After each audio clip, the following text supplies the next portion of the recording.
नमस्कार, मी विद्या शेळके, एक taxi driver. आज होती माझी आमच्या घरी लग्न होतं, म्हणजेच माझ्या मिस्टरांच्या मामाच्या मुलाचं लग्न. पण आज पण म्हटलं रिकामं कसं जावं, त्यामुळं मी आज बोरिवलीवरनं एक आजी होत्या, मावशी होत्या, त्यांना पिकअप करून मला परत पुढच्या प्रवासाला निघायचं होतं आणि मिस्टरांना पण घ्यायचं होतं आणि अजून एक माझ्या मावस भावाची मुलगी माझ्यासोबत होती. त्यामुळं म्हटलं चला सगळ्यात आधी आपण मावशींना पिकअप करूया. त्यांचं पिकअप थोडंसं माझ्यापासून लांब होतं आणि सकाळी लवकर निघायचं होतं, पण तरीसुद्धा म्हटलं काही हरकत नाही. हळदीपर्यंत लग्नाला पोहोचलो, म्हणजे आजची हळद होती त्यामुळं म्हटलं हळदीपर्यंत पोहोचलो तरी चालेल, काही इतकं प्रेशर नव्हतं. त्यामुळं मावशीला फोन केला आणि सांगितलं की मी तुम्हाला पिकअप करायला येते. त्या एकट्याच होत्या, त्यांचं थोडंफार लगेज होतं, त्यामुळे त्यांना पिकअप करून आम्ही निघालो मुंबईच्या बाहेर. इथे बायपासला येऊन CNG भरली, पेट्रोल पण भरून घेतलं आणि म्हटलं परत समृद्धीला लागल्यावर खूप प्रॉब्लेम होऊन जातो. कधी कधी सिन्नरच्या पंपावर CNG भेटत नाही. त्यामुळे मिस्टरांना म्हटलं तुम्ही रात्रभर खूप काम केलं आहे, तुम्ही घ्या म्हटलं झोपून आता गाडी आणि तुम्हाला आता व्यवस्थित सोडते म्हटलं घरी नेऊन. समृद्धीला लागलं की खरंच झोप येते, पण आज मावशी जाग्या होत्या, बोलणं चालणं इतकं छान होतं मावशीचं, त्यामुळं आम्ही खूप गप्पा मारत निघालो. CNG पंपावर आलो सिन्नरला, CNG भरून घेतला. जेवायला थांबायचं होतं, जेवणाला थांबलो, जेवण वगैरे झालं आणि परत पुढच्या प्रवासाला सुरुवात केली. संभाजीनगरला आलो. संभाजीनगरला येऊन मग लगेच मला मावशीला संभाजीनगर म्हणजे प्रॉपर सिटीमध्ये उलवा म्हणून काहीतरी होतं, तिथे मावशीला मला ड्रॉप करायचं होतं आणि तिथून मग लगेच रिटर्न आम्हाला बजाजनगरला यायचं होतं. तिसगाव फाट्याला माझा भाऊ राहतो, परत त्याच्या घरी यायचं होतं. मावशीच्या लोकेशनवर पोहोचलो आणि त्यांचे लगेज वगैरे काढून द्यायला लागले. मी मावशीला लगेज वगैरे काढून दिलं, त्यांच्या घरामध्ये नेऊन ठेवलं, कारण की वयस्कर होत्या त्या खूप, आणि त्यांना सांभाळून आणलं आणि त्यांच्या घरी सुखरूप पोहोच केलं. त्यानंतर आम्ही आमच्या घरी आलो आणि म्हटलं चला थोडा आराम वगैरे करून संध्याकाळच्या हळदीची तयारी करायची होती. मग हळदीला जाण्यासाठी आम्ही सगळे रेडी वगैरे झालो आणि निघालो हळदीला जात असताना आधीच्या पप्पांना म्हटलं चला पटपट आवरून घेऊया आणि हळदीच्या ठिकाणी पोहोचलो. हळदीच्या ठिकाणी आल्यानंतर म्हटलं चला आधी हळद वगैरे नवरी तर नाही पण नवरदेवकडनं होतो आम्ही, त्यामुळं म्हटलं चला यांना लावून वगैरे घेऊ. त्या आधी पाहुण्यारावळ्यांना भेटलो, सगळ्यांना भेटून वगैरे घेतलं आणि इथे पण मला भेटली माझी मावस बहीण शकुंतला ताई खूप लांबून, म्हणजे इथे जवळपासच राहत होत्या, पण माझ्यासाठी सरप्रायझिंग होत्या की त्या पण माझे व्हिडिओज वगैरे बघतात, त्यांची सून मुलगी सगळंच बघतात, मुलगा. तर मग त्यांच्यासोबत आम्ही म्हटलं थोड्या वेळाने आपण जेवण वगैरे झालं की हळद वगैरे लावून मग जाऊया. तिचा खूप आग्रह होता की नाही चहा घ्यायला तरी चल. मग हळदीला आलो, हळद वगैरे लावली, नवरदेवला हळद वगैरे लावून सांगितलं बघ म्हटलं ब्लॉगमध्ये येणार आहेस तू. मग त्याच्यासोबत फोटो वगैरे घेतले आणि निघालो शकुंतला ताईच्या घरी. तिच्या घरी आलो, चहा पाणी घेतला, पाहुणचार खूप छान केला तिने आणि तिकडनं परत आम्ही निघालो दुसऱ्या पाहुण्यांकडे. तिथे आलो, हे होतं रमेश भाऊंच्या मुलीचं घर, म्हणजेच बाळीचं घर. रमेश भाऊ म्हणजे कोण? माझ्या बहिणीच्या गावचे जोडबोरसर या गावातले तिचे गुरुभाऊ, त्यांच्या मुलीच्या घरी आम्ही आलो होतो. खूप छान घर होतं, सासरे खूप छान होते, त्यातले त्यात तिचे इतकं मस्त घर होतं की खूप आवडलं होतं तिचं घर मला. आणि तिच्या सासऱ्यांचाही स्वभाव खूप छान होता, मिस्टर पण खूप छान होते. मग ती असंच प्रत्येक आई वडिलांना वाटतं की आपली मुलगी अशी सुखात नांदावी. त्यानंतर परत हळदीच्या ठिकाणी आलो.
त्यानंतर हळद वगैरे संपून आम्ही निघालो होतो.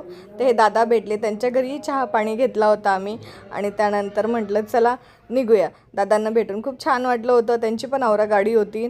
आम्ही निघालो घरी आलो. दुसऱ्या दिवशी तयारी केली आणि लगेचच निघालो लग्नाला पण जाताना आरोहीला माझ्या जवळ घेतलं. भाऊ मी सगळे होतो. त्यानंतर नवरीला घेतलं हॉलवर पोहोचून आणि DJ जवळ आलो. DJ जवळ येण्याचं कारण काय तर नवरीला आणि नवरदेवला करायचं होतं एन्जॉय, म्हणजेच आपल्याच लग्नात आपण दोघंच नाचायचं. असं ठरल्यानंतर म्हटलं चलो तुम लोग करो एन्जॉय, मी गाडी पार्क करके आती. मग मी घेतली गाडी गर वळून आणि लगेच निघाले हॉलच्या दिशेला. हॉलमध्ये गाडी पार्किंग लावली. आधीच्या पप्पांनी थंड घेतलेला, म्हटलं थोडं मला पण द्या, मलाही खूप तहान लागली. मग स्प्राईट थोडासा पिला 1-2 घोट आणि लगेच आलो नवरी नवरदेव जिथे DJ जवळ नाचत होते तिथे. मग नवरी नवरदेवला नाचताना पाहिलं. त्यांना म्हटलं दोघं सोबत पण नाचा रे, एकटेच नाचता का. आता दोघांना थोडंफार नाचवलं, व्हिडिओ थोडंसं घेतला आणि परत निघालो. म्हटलं हॉलच्या दिशेला. तुम करो म्हटलं एन्जॉय, आज तुम्हारा दिन आहे, आज फुल एन्जॉय करलो.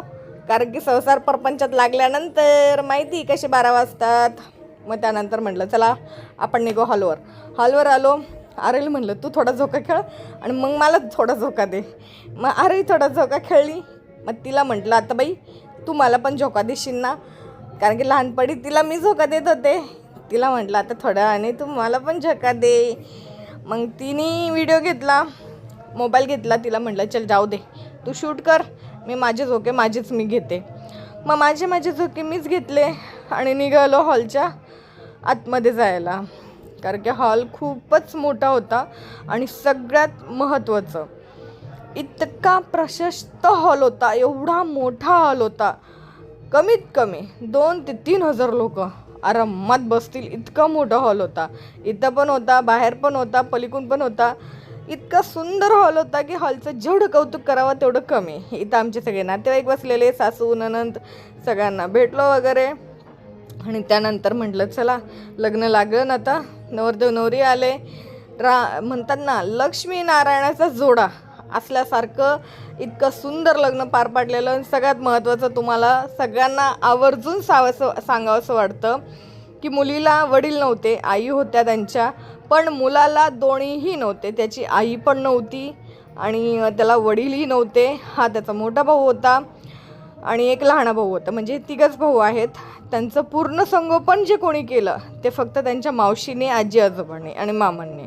पण लग्न पाहिल्यानंतर एक क्षण असं वाटलं की खरंच आई वडील नसले की थोडी खंत राहती, पण ह्या लग्नात ती खंत कुठेच दिसत नव्हती.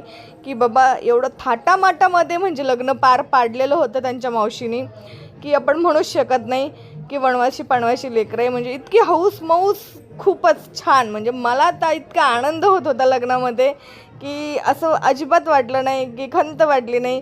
की खूप लहानपणी त्यांचे आईवडील गेलेले होते, त्यामुळं खूप भारी झालं लग्न, खूप मस्त झालं लग्न.